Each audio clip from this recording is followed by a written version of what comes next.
আজকের আবহাওয়াটা খুব সুন্দর। এই আবহাওয়ায় চা না খেলে জমবে না। আইডিয়া, চাওয়ালা মামার সাথে একটু মজা করা যাক। 5 টাকা দামের চা খেয়ে 1000 টাকা নোট দেব। চাওয়ালা মামার রিয়াকশন কেমন হবে?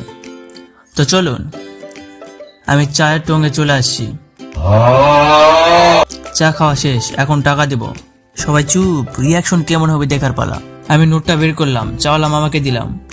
টাকা দিতেই মামা নোটটা উলট পালট করে দেখে বলল, ভাই টাকা পরে দিস, আমার কাছে ভাঙতি নেই। চাওয়ালা মামাতে ব্যর্থ হলো।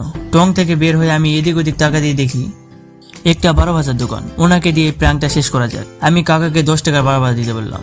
12 ভাজা খাওয়া শেষ করে এবার 10 টাকার বিনিময়ে 1000 টাকার নোট। তো চলুন কাকাকে দিয়ে দেখি নোটটি কি ভাঙাতে পারবে। টাকা দিতে কাকা নোটটি দেখে মাথা ঝাঁকিয়ে বলল, হবে না রে বাবা, এত বড় নোট আমার কাছে ভাঙতি নেই। তো আর কি, আমি টই টই টই টই করে টাকাটা নিয়ে বাড়িতে চলে আসলাম।